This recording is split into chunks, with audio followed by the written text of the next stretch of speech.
Pourquoi vous ne voulez pas comprendre que la mort est partie intégrante de la vie? Tu vis, tu meurs. Point. C'est pas... arrêtez de voir la mort comme un tabou. Tu vis, tu meurs. Tu sais pas quand est-ce que tu vas mourir, mais forcément tu vas mourir. Ça, c'est la vérité. Voilà. Donc, faut qu'on arrête de vivre comme si la mort, elle n'existait pas. Parce que j'ai l'impression que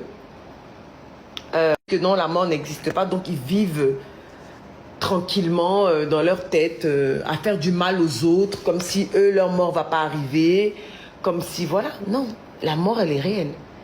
Quand tu vis en étant conscient que la mort, elle est réelle, tu t'attelles à ne pas faire du mal aux autres. Tu t'attelles à te dire que, oui, il y a un jugement dernier qui va arriver, il y a ta mort qui va arriver, il y a la mort des autres qui va arriver.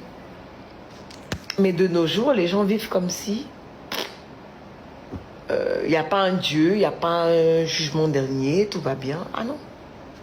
Moi, je ne vis pas comme ça. C'est pour ça que je sais comment je me gère pour ne pas avoir la migraine quand je vais arriver de l'autre côté là-bas. C'est important. Exactement, la mort, c'est réel. Non, je ne suis pas musulmane. Je suis chrétienne catholique, baptisée, confirmée. Sauf que mon père, qui est homme de Dieu, a eu à travailler avec des imams aussi. Il a lu le Coran, tout. Donc j'ai une notion de tout ça. Voilà.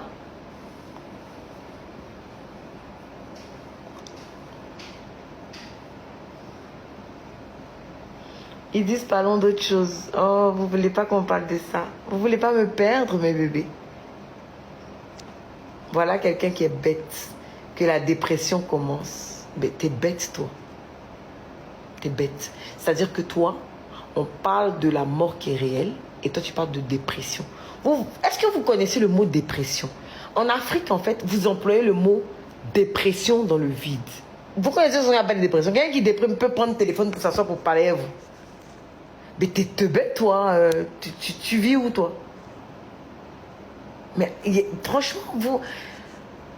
Enfin, bref.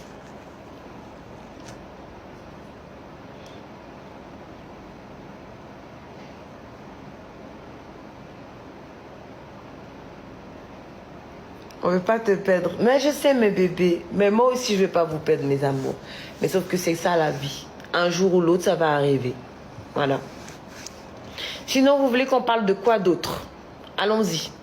Je suis là, j'ai pas sommeil, donc on y va.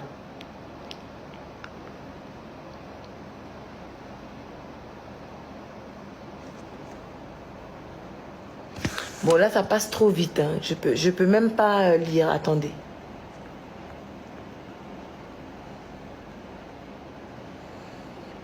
Bon, je pense que ça va ralentir, là, ou pas?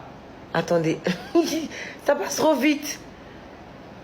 Je peux même pas lire. Coucou, la grande sœur. Coucou, tontin. Après le sport. Le sport, je continue, oui. Tu es mariée? Non, je suis pas mariée. Tu es nommé... Quoi? Ta boutique de vêtements en cours. Elle est en cours. Tu es où? Dans mon salon, à la maison. Business. Bon, business, je sais pas de quoi tu parles. Business. Business encore revient. Business encore revient.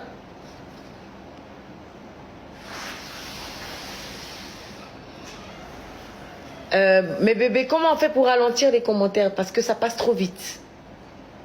Oh, mon cher. Tu sais que t'es belle, c'est gentil. Je peux bloquer pour lire? Comment je bloque? Explique-nous cette nouvelle morphologie. Je n'ai pas à vous expliquer quoi que ce soit. J'ai décidé d'arrêter de grossir. Sauf que là, j'ai grossi un peu parce que... Donc oui, j'ai pris du muscle depuis quelque temps. Et j'adore. Mes abdos sont revenus. Mes cuisses sont galbées. En fait, il m'a dit, il faut que je prenne juste un peu de poids, de graisse, pour transformer cette graisse en muscle. Et c'est ce que j'ai fait. Mais j'avoue que je lui ai dit que je ne suis pas très contente parce que je ne veux pas de graisse dans mon corps. cette graisse se transforme en muscle, ça me va. Ça me va très très bien. Et tout. Voilà. Donc là encore, je suis dans mes entraînements, je continue. Parce que oui, je veux transformer. Avant, j'étais un petit garçon manqué, un peu musclé. Donc c'est à ça que je veux revenir. Voilà.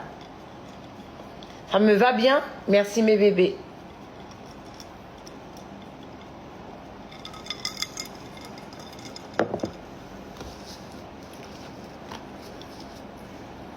Attendez. Eh Seigneur Jésus, c'est trop, ça va trop vite. T'es belle, merci chérie. Quel a été mon véritable défi dans l'entrepreneuriat? Dans l'entrepreneuriat, j'ai toujours eu à avoir des défis. Je vous explique.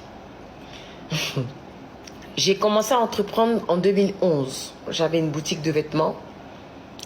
Ça se passait très bien jusqu'à ce que j'ai eu à partir vivre aux États-Unis. Donc quand je suis partie vivre aux États-Unis, j'ai eu à confier cette boutique à des personnes qui m'ont malheureusement ruiné dans mon dos.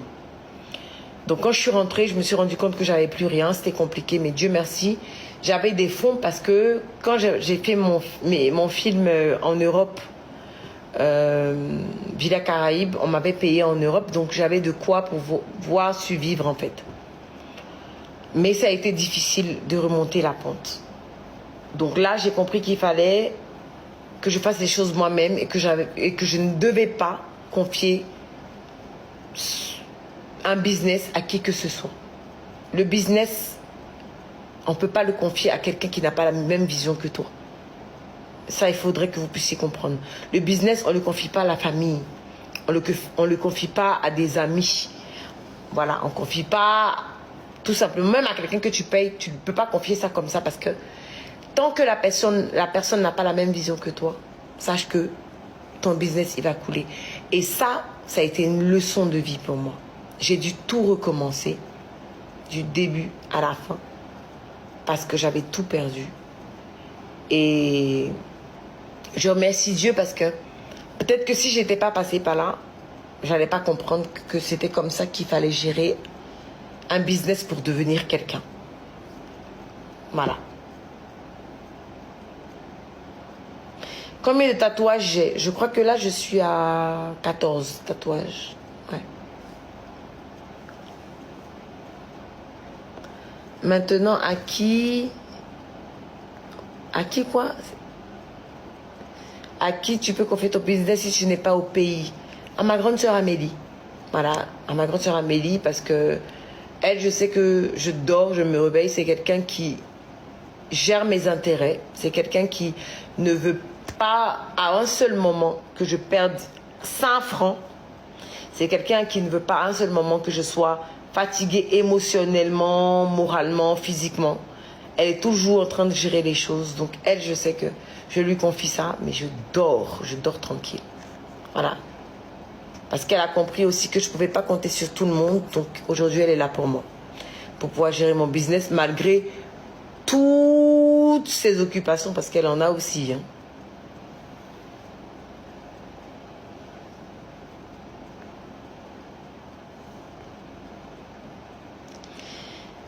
Y a quoi encore? J'ai combien d'enfants? J'ai un seul enfant. J'ai mon fils, Kobe, qui a 9 ans. Mais ses neveux, pardon, ses cousins, qui sont mes neveux, sont mes enfants aussi. Donc voilà.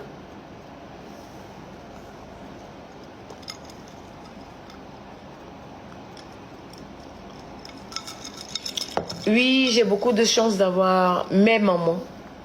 J'ai 2 mamans à mes côtés. Elles sont d'un grand soutien. Elles sont mes rocs, mes socles. Voilà. Et je remercie Dieu pour ça.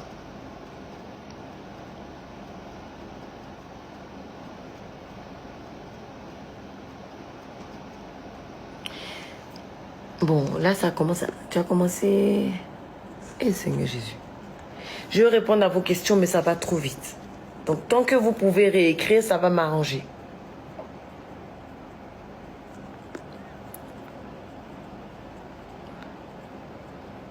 Est-ce qu'il y a une chose que tu regrettes vraiment?